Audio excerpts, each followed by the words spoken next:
Matthew chapter 22 verses 34 to 40.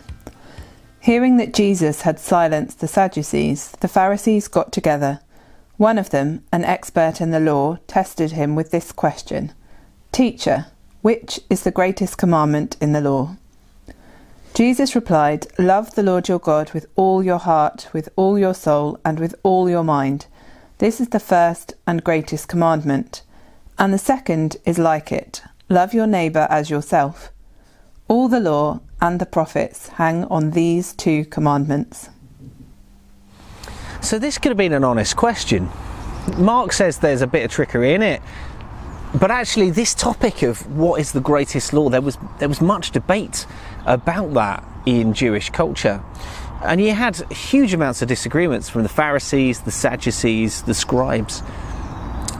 This person is a scribe. They're an expert in the law. So he came and he challenges Jesus. Which law is the greatest? It's in his area of interest. It's in his area of speciality. Now, there are 613 laws in the Torah, the first 5 books of the Old Testament. 248 of those are positive laws, like you must do this, you should go and do this. 365 are prohibited laws, so you must not do this, you should not do this. Which was the one law through which all of the other laws are to be read? Which is the greatest law? Which is the lens in which we read all of the 613 laws of the Old Testament? It's a fascinating question, and I think in there's a little bit of honesty from this expert. He's really wondering what Jesus thinks. Which law is the greatest? So Jesus doesn't scorn him. There's no rebuke here. Jesus doesn't suggest that he's a hypocrite, for instance.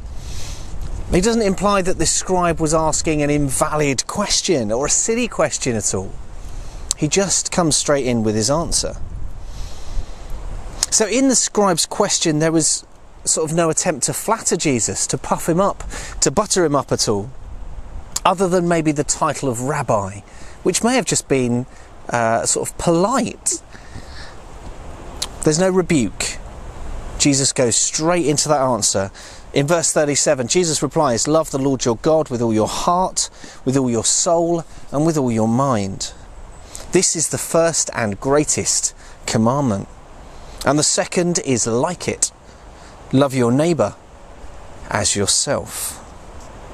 Now, the love the Lord part of this comes directly from Deuteronomy 6:5. It's in the law, which was the specialist subject of the person that Jesus is talking to here, the scribe.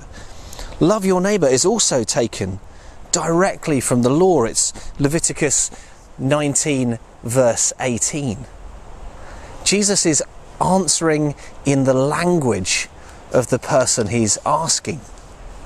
It's quite beautiful.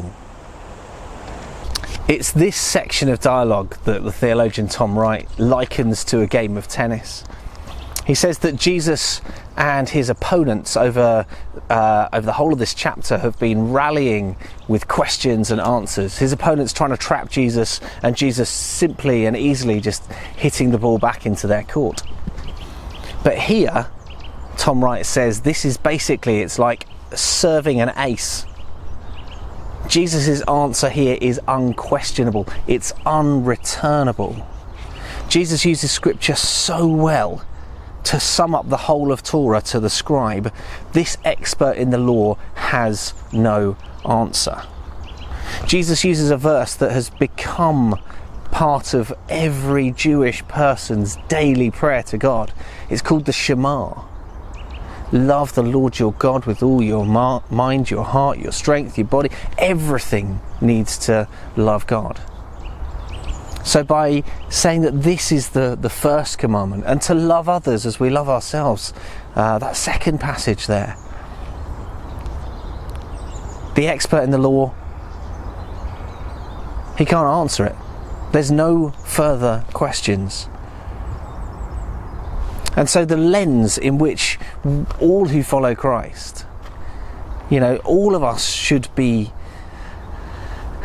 should be living our lives through. We should look at all of Scripture, all of law, all of suggestion. Everything comes through this lens. Love the Lord your God, and love each other as you love yourself. And it's simple when it's written on paper. But our challenge now, is to put that into action. Put it into play in our lives.